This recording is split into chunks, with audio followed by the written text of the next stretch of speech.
রাস্তা থেকে জিনিস কিনলে নাকি ওয়েট কমে যায়, তোর টাকা নাই, তুই কেন রাস্তা থেকে জিনিস নিবি, তোর ভাব বেশি, তুই রাস্তার জিনিস ইউজ করিস, আরও কত রকমের কথা। হ্যালো এভরিওয়ান, আসসালামু আলাইকুম। তো যেহেতু আমি ঢাকায় চলে আসছি, যে কারণে আজকে একটু মার্কেট করার জন্য নিউ মার্কেট চলে যাচ্ছি। আর আমার নিউ মার্কেটে মার্কেট করতে আমার অনেক বেশি ভালো লাগে। আর বেশ কিছুদিন থেকে কমেন্ট দেখতে পাচ্ছি আমি ভিডিও ছাড়ার পর থেকে, যে নিউ মার্কেটের রাস্তা থেকে কেন জিনিস কিনছো, বা হাবড়ি চাবড়ি অনেক ধরনের কথাবার্তা। তো একটা জিনিস বলি, আমাদের রাজশাহীতে নিউ মার্কেট আছে, বাট নিউ মার্কেট ওইটা নাম শুনলে অনেকে বলে যে ব্র্যান্ড থেকে নিয়েছে, নিউ মার্কেট থেকে নিয়েছে, অনেকে ভাব দেখায় বলে। আর ঢাকা নিউ মার্কেট বললে বলে কি তুই তো রাস্তা থেকে নিয়ে আসছিস, বা অনেক ধরনের উল্টাপাল্টা কথাবার্তা বলে। আমি একটা রিলস ভিডিও ছাড়ছিলাম, সেই ভিডিওতে অনেক বাজে কমেন্ট আসছে যে রাস্তা থেকে জিনিস কিনে ভাব মারাচ্ছিস, যে কারণে এত কিছু আমার বলা। বিশ্বাস করেন, আমার কিন্তু রাস্তা থেকে জিনিস কিনতে ভীষণ ভালো লাগে, এত বেশি ভালো লাগে যেটা আমি বোঝাইতে পারবো না। আর একটা বিষয় ক্লিয়ার করি, আমি সব জায়গা থেকে জিনিস কিনে অভ্যস্ত, রাস্তা থেকে জিনিস কিনে অভ্যস্ত, শোরুম থেকে কিনে অভ্যস্ত, সব জায়গাতে। যেমন ধরেন, আমি সব কিছু মিলিয়ে চলাফেরা করতে ভীষণ ভালো লাগে। এখন এটাতে যদি আপনাদের সমস্যা হয়, সেটা আমার কিচ্ছু করার নাই। হ্যাঁ, আমি পড়ি এবং পড়বো আর পড়তেই থাকবো, সেটা আপনারা বাজে কমেন্ট করলে আমার কখনো এটা অফ যাবে না। আমার মতন অনেকেই আছে যে নিউ মার্কেট থেকে শপিং করতে অনেক পছন্দ করে, আর আমার এখানে আসার পরে আমি কিন্তু অনেক ভালো ভালো ফ্যামিলিকে দেখছি যে নিউ মার্কেট থেকে শপিং করছে। এবার দিয়ে আমার কয়েকবার চাওয়া হয়েছে, কিন্তু আমি ভিডিও ছাড়া হয় নাই, কিনে নিয়ে আসা হয়েছে। আর যে ভিডিওগুলোতে দেখতে পাচ্ছেন, হয়তো সব জিনিস কেনা হয় নাই। যেমন এইখানকার আমি অনেক জুতা দেখছিলাম, বাট কোনোটা পছন্দ হচ্ছে, কোনোটা পছন্দ হচ্ছে না। এইখানকার এমন কোনো জিনিস নাই যে আপনাদের পছন্দ হবে না, সব কিছু কোয়ালিটিফুলি লাগছিল আমার কাছে।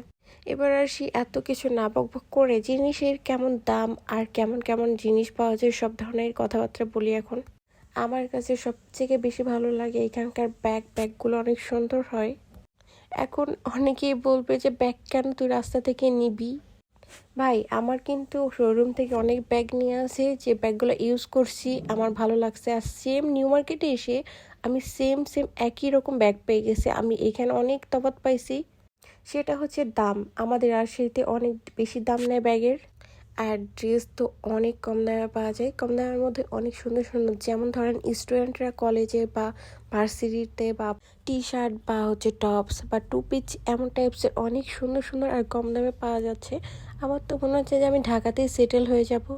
এই জায়গাতে আমি গেছিলাম, এই জায়গা থেকে আমি 2টা শার্ট নিছি, 2টা মাত্র 500 টাকা নিয়েছিল। আমার কাছে অনেক ভালো লাগছে। হ্যাঁ, কমের মধ্যে অনেক সুন্দর ড্রেস পাওয়া গেছে। আমার এখানে কেনার সময়তে আমি কিন্তু আগেই বলছি যে আমাকে অনেকে বলবে রাস্তা থেকে ড্রেস পরে ভাব মারছে, ভাব দেখায় মনে হচ্ছে যে কোন শোরুম থেকে কিনে নিয়ে আসছে। এবার আমি ভালোভাবে দেখাই দিচ্ছি যে আমি কোথায় থেকে ড্রেস কিনছি।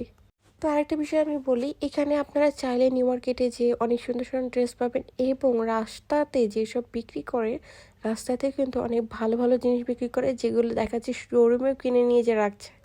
দেখা যাচ্ছে কোয়ালিটি সেম সেম একই হয়ে যাচ্ছে। তো অনেক জিনিসই কেনাকাটা হয়েছে। আমি এমনও হয়েছে কিছু না কিনলেও আমি দেখি, যেমন এগুলো আমি কিনবো না, বাট আমি দেখতেছিলাম আর দামগুলো জিজ্ঞাসা করে নিয়েছিলাম, দেখছিলাম অনেক তফাৎ। রাজশাহীর মধ্যে ঢাকার মধ্যে অনেক তফাৎ আছে। আর ঘুরতে ঘুরতে 100 টাকার দোকান হয়ে গেছে, এখানে যা আছে সব কিছু 100 টাকার মধ্যে পাওয়া যাবে।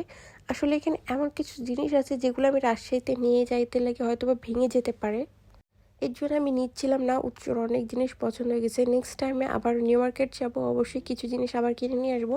তো যেহেতু অনেক কিছু কেনা হয় নাই, নেক্সট টাইমে আবারও যাবো নিউ মার্কেট, তখন হয়তো আবারও কিছু ভিডিও দিব আমি। আশা করি অনেকের ভালো লাগবে। আর রাজশাহীর যারা আছেন বা ভিডিও যদি দেখেন, অবশ্যই আপনারা যখন মার্কেট করবেন, রাজশাহীতে অনেক কিছু পাওয়া যায় না, অনেক কম দামে পাওয়া যায় না জিনিস। আপনারা চাইলে নিউ মার্কেট বা মিরপুর এগুলোতে আপনারা এসে কিনে নিয়ে যেতে পারেন। আর রাত্রের ট্রেনে উঠে সকালে নেমে একটু রেস্ট নিয়ে খাওয়া দাওয়া করে আপনারা নিউ মার্কেট বা মিরপুরে যেয়ে ঘোরাঘুরি করে কেনাকাটা করে আবার রাত্রের ট্রেনে চলে যেতে পারেন। মাত্র একদিনে সব কিছু ঘোরাঘুরি করে চলে যেতে পারেন। এই পর্যন্ত ছিল ভিডিও, আরও কি কি করছে অবশ্যই দেখাবো। তো আল্লাহ হাফেজ, সবাই ভালো থাকবেন আর অবশ্যই ফলো দিবেন।